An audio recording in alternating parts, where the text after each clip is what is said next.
आप सुनने जा रहे हैं साकी की लिखी कहानी मिसेस पैकल्टाइड्स टाइगर। यह मिसेस पैकल्टाइड की खुशी और इच्छा थी कि वह एक बाघ को गोली मारे। ऐसा नहीं था कि अचानक उनमें मारने की लालसा पैदा हो गई थी, या वह यह सोच रही थी कि एक टाइगर को मार देने से भारत अधिक सुरक्षित और स्वच्छ हो जाएगा। बल्कि उनकी प्रेरणा का कारण यह था कि लूना बिम्बर्टन को हाल ही में एक अल्जीरियन पायलट ने विमान में 11 मील तक की यात्रा करवाई थी, और तब से वह इसके अलावा किसी और बात पर चर्चा नहीं कर रही थी। सिर्फ खुद हासिल की गई टाइगर की खाल और समाचार पत्रों में छपने वाली तस्वीरों का भंडार ही इस प्रकार की चीजों को टक्कर दे सकता था। मिसेस पैकल्टाइड ने पहले ही अपने मन में लंच पार्टी का आयोजन कर ही लिया था, जो उनके कर्जन स्ट्रीट वाले घर में लूना बिम्बर्टन के सम्मान में आयोजित किया जाना था, जिसमें टाइगर की खाल का कालीन सामने बिछा होता और वही पूरी बातचीत का केंद्र बनता। उन्होंने लूना बिम्बर्टन को उनके अगले जन्मदिन पर देने के लिए टाइगर के पंजे का एक ब्रॉन्ज यानी कि एक सजावटी पेन डिजाइन भी कर लिया था।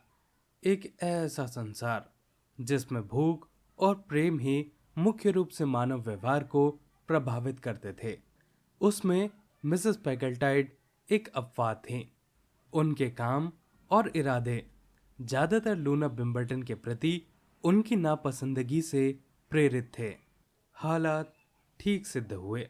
मिसेस पैकल्टाइड ने बिना अधिक जोखिम या मेहनत के एक टाइगर को मारने के अवसर के लिए 1,000 रुपए की पेशकश की। और ऐसा संयोग था, एक पास के गांव में एक ऐसे जानवर के रहने का दावा कर सकता था जो उम्र बढ़ने की वजह से शिकार करना छोड़ चुका था और छोटे घरेलू जानवरों पर निर्भर हो गया था। 1,000 रुपए कमाने की संभावना ने गांव वालों के खेल और व्यापक भावना को उत्तेजित कर दिया था।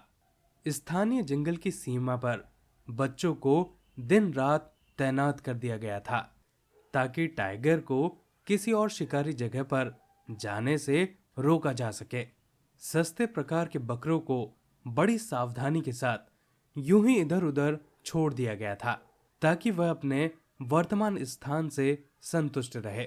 एकमात्र बड़ी चिंता यह थी कि कहीं टाइगर की मृत्यु उसके शिकार के लिए नियत दिन से पहले ही न हो जाए। खेतों में दिन भर काम करने के बाद अपनी गोद में बच्चों को लेकर जंगल से गुजरने वाली माताएं अपने गीतों को धीमा कर लेती थी, ताकि बूढ़े जानवर को आरामदायक नींद में कोई खलल ना पड़े। आखिरकार वह रात आ गई, चांदनी और बादलों से मुक्त। एक आरामदायक और सुविधाजनक स्थान पर स्थित पेड़ पर एक प्लेटफॉर्म बनाया गया था, और वहीं पर मिसेस पैकल्टाइड और पैसों से लाई गई उनकी असिस्टेंट मिस मैबिन बैठी हुई थी। एक बकरी जिसे विशेष रूप से जोर जोर से मिमियाने की क्षमता थी, जिसे कि एक थोड़ा बहरा टाइगर भी शांत रात में सुन सकता था। ऐसी एक बकरी को सही दूरी पर बांध दी गई थी। एक सटीक निशाने वाली राइफल और फोकस बनाए रखने के लिए एक छोटे से पैक के साथ शिकारी महिला अपने शिकार आने का इंतजार कर रही थी। मुझे लगता है कि हम कुछ खतरे में हैं, मिस मैबिन ने कहा।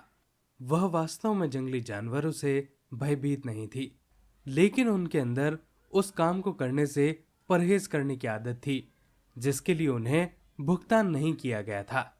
बकवास, श्रीमती पैकल्टाइड ने कहा। यह एक बहुत ही बूढ़ा बाघ है। यह यहाँ कूद नहीं सकता, भले ही यह चाहता हो।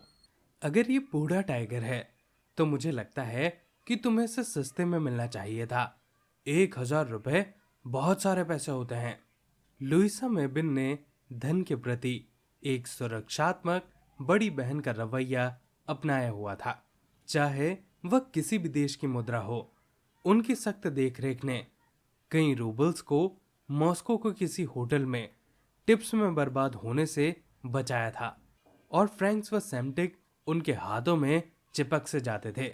ऐसे हालातों में भी जहां बहुत आसानी से बहुत जल्द ही पैसे फिसल जाते हों, टाइगर के अवशेषों के बाजार मूल्य में उनके सारे अनुमान उस जानवर के दृश्य में उपस्थित होते ही जैसे रुक से गए हों। जैसे ही टाइगर ने बंधी हुई बकरी को देखा, वह जमीन पर लेट गया। शायद वह सभी छिपने के तरीके का फायदा उठाने के लिए नहीं, बल्कि अपने बड़े हमले से पहले थोड़ा आराम करने के लिए लेटा था। मुझे लगता है कि यह बीमार है, लुइसा मैबिन ने हिंदुस्तानी भाषा में जोर से कहा, गांव के मुखिया के लाभ के लिए, जो पास के पेड़ में छिपा हुआ था। चुप रहो, मिसेस पैकेल्टाइड ने कहा। और उसी समय टाइगर अपने शिकार की ओर धीरे धीरे बढ़ने लगा। अब मिस मैबिन ने कुछ उत्तेजना के साथ कहा, अगर उसने बकरी को नहीं छुआ तो हमें उसके लिए पैसे नहीं देने पड़ेंगे। बकरी के सामने रखे गए चारे पर भी अलग से पैसे लगाए गए थे। राइफल की एक चमक के साथ तेज धमाका हुआ और विशाल पीले भूरे रंग का जानवर एक तरफ उछला और मरी हुई अवस्था में लुढ़क गया। एक क्षण में उत्साहित ग्रामीणों की भीड़ वहां उमड़ पड़ी और उनके शोर ने जल्द ही गांव तक यह प्रसन्न समाचार पहुंचा दिया, जहां ड्रमों की तेज आवाज ने विजय के जश्न के स्वर को और ऊंचा कर दिया। उनकी विजय और उल्लास का भाव मिसेस पैकेल्टाइड के दिल में प्रतिध्वनित हुआ। कर्जन स्ट्रीट में होने वाले वह लंच और पार्टी अब बहुत ही करीब लगने लगी थी। यह लुइसा मैबिन थी, जिन्होंने ध्यान दिलाया कि बकरी एक खतरनाक गोली के घाव से मरी थी, जबकि टाइगर पर राइफल के किसी भी प्रभाव का कोई चिन्ह नहीं था। यह बात साफ थी कि गलत जानवर पर गोली चली थी और शिकार करने वाले जानवर को गोली की अचानक आवाज और उसकी बुढ़ापे की कमजोरी के कारण दिल का दौरा पड़ा था।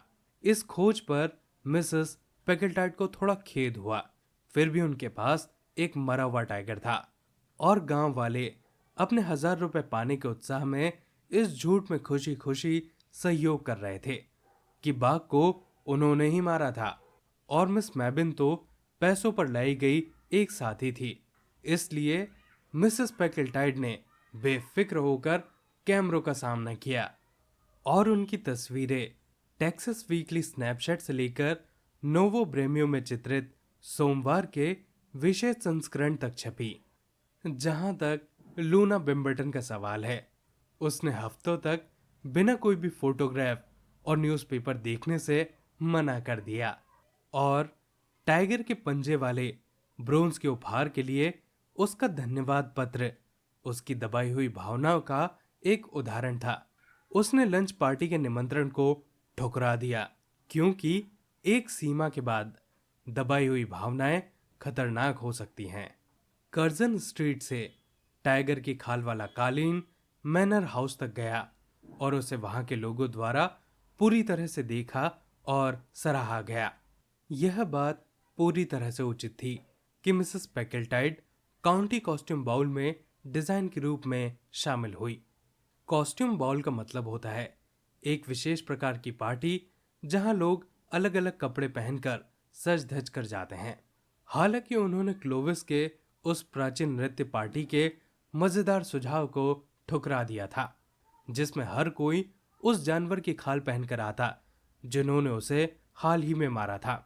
मेरा तो ऐसा हाल होता, क्लोविस ने मजाक में कहा, कि मुझे खुद को ढकने के लिए बस 1-2 खरगोश की खालें ही मिल पाती।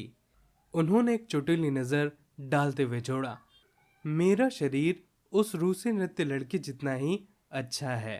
हर कोई कितना एंटरटेन होगा अगर उन्हें पता चल जाए कि वास्तव में क्या हुआ था।